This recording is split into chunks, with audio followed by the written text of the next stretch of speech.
Shouldn't make things hard. Deduct 200 yuan from your monthly allowance. It was clear. Logan intended to bleed Ethan dry. It's not broken, Ethan argued. Derek lunged, pitting him to the floor. Nathan shut the door, grabbing textbooks to slam onto Ethan's chest as the three took turns beating him, using books to avoid visible bruises, a technique honed by experience. Stars exploded in Ethan's vision. To survive, he agreed to Logan's terms. 5. Ethan dared not tell his father about the bullying. The man had raised him to solve problems with fists. Being bullied meant weakness. Years ago, he'd beaten his wife away with those fists. The day she left, teenage Ethan had tried to protect his mother, only to have a back molar knocked out by his own father's punch. Complaints from Ethan only earned more beatings. So he endured in silence. With a monthly allowance of 500 yuan, he gave 200 to Logan, surviving on steamed buns and pickles. Pathetically, he still hoped his roommates would accept him. He studied relentlessly, joining every school activity, praying his performance would move the administration to expunge his record and let him graduate. In the late 90s vocational college, where academic apathy reigned, Ethan stood out as an oddity. When he did homework in the dorm, Logan and the others sneered, even tearing his textbooks.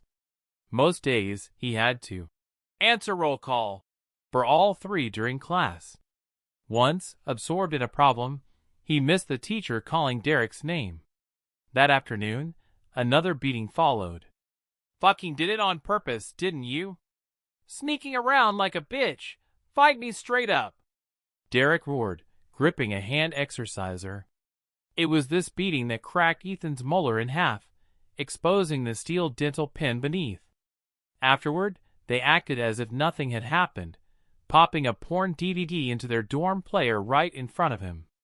To graduate, Ethan swallowed every insult. He became their errand boy, carrying their gear, buying their snacks, with his own money. Then came Mia Zhang, the class beauty. Drawn to his melancholic aura and good looks, she started joining him for evening study sessions. For Ethan, she was the only light in those dark years. They often ate at the off-campus noodle shop. Mia skipped the soybeans. Ethan ate only those. For a moment, he thought they were perfect. But Logan had his eye on her. During late-night dorm talks, he'd boast, "Mia's mine. Gonna make her mine soon as I want." He warned Ethan to stay away. Terrified, Ethan avoided Mia. Yet a week later, as he carried 4 meal boxes in the cafeteria, Mia approached with a smile, playfully scolding him for ignoring her and stealing a piece of braised eggplant from his box. Logan saw it. He finished his meal in silence, then shoved his dirty box at Ethan in front of Mia, ordering him to wash it. Derek and Nathan followed suit, pushing their boxes over. Ethan could only smile awkwardly at Mia, clutching the dishes. After that, Mia never approached him again. Ethan swallowed his pain, silent as a grave.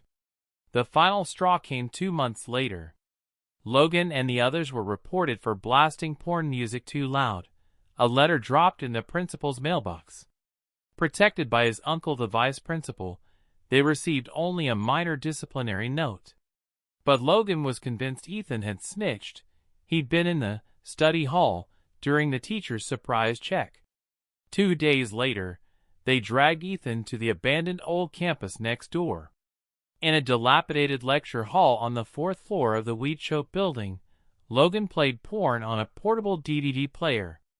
Holding Ethan's hair, they pried his eyelids open, forcing him to watch, then kicked his groin viciously. "Fucking eunuch, acting high and mighty.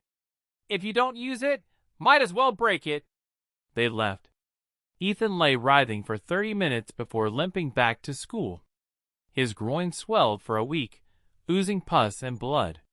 He stole anti-inflammatory pills, which finally reduced the swelling.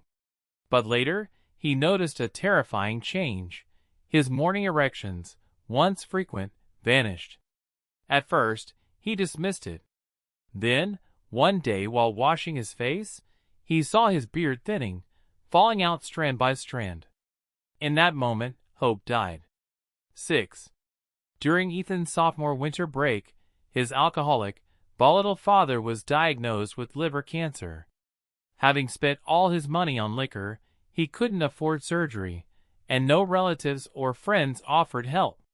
He was forced to undergo palliative care at home. He found a quack doctor who prescribed 3 bottles of sleeping pills and dangerously high doses of painkillers in one go. Whenever the pain became unbearable, he'd lash out at Ethan, screaming that his son was worthless, growing more effeminate, and unworthy of trust. He never asked why Ethan had changed. After beating and berating him, he'd wash down the pills with baijiu, moaning half-remembered Buddhist chants until he passed out. This man, who'd lived for alcohol and never done a kind deed, sought liberation only at death's door. That winter, Ethan's father chanted scriptures daily, and Ethan slowly learned them too, though he barely grasped their meaning. Finally, when the break ended, Ethan stole tuition money from his biological mother, took dozens of sleeping pills, and returned to school. In the dorm, Logan and the others were still plotting to get Mia. Logan, give it up. Mia's the ice queen. She'd never give you the time of day. Nathan jeered from his top bunk. She likes sissies like Ethan here. BFFs. Right. Our Ethan's getting softer by the day. Smooth skin, too. I could marry him myself. Derek chimed in, cigarette dangling. Watch me. I'll make her mine, even if I have to force it. Logan snapped, stubbing out his cigarette. Ethan, sleeping below, reflexively picked up the butt and crushed it in the ashtray. Dream on. You'll never get a date. Nathan laughed. Lying in bed, Ethan clamped his hands over his ears, refusing to listen. He thought of his father's terminal illness, his mother's new family with a teenage half-brother, a happy life that had no place for him. All his suffering. The seed of an idea that had long been planted now burst into bloom on that drizzly night. Days later, a letter, from Mia, fell from Ethan's textbook as he left for evening study.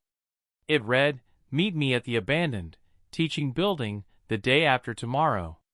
It's my 20th birthday. I want to spend it with the boy I love. Don't tell Logan and the others. I hate them." Ethan knew the trio's IQ wouldn't detect the forged handwriting. After study hall, he skipped the dorm, buying red wine, candles, and paper cups from a closing convenience store on the edge of campus. He took a circuitous route to the abandoned building, staying there all night, preparing for what he called the Day of Judgment. The next day, Logan feigned concern. Where were you last night? Father had a seizure. I went home. Ethan lied. 3 hours before the crime, Ethan deliberately washed his hair and changed into clean clothes in front of them, leaving under their leering gazes. Off campus, he used a public payphone to call his teacher, faking a request to go home for his father's worsening condition. Only then did he realize his useless father could still serve a purpose. Hanging up, he changed into old shoes stashed in the grass, hiding his own pair. After checking for eyes, he headed to the old campus. The worn shoes, found in a dumpster days earlier, left no traceable footprints. As he'd predicted, the trio, eager to sabotage, followed. 7. The weather forecast held. Half an hour earlier, a downpour had erupted over the weed-choked teaching building, perfect for washing away traces. When the 3 stormed in, soaked and fuming, Ethan wore a mask of terror, though inside, he thrilled at their drowned-rat state.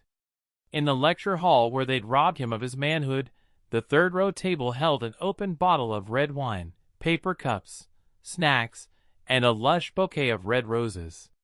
Shit, Logan. Look at Miss Jean's little slutty candlelit dinner. Practicing for her girlfriend's birthday? Derek leered.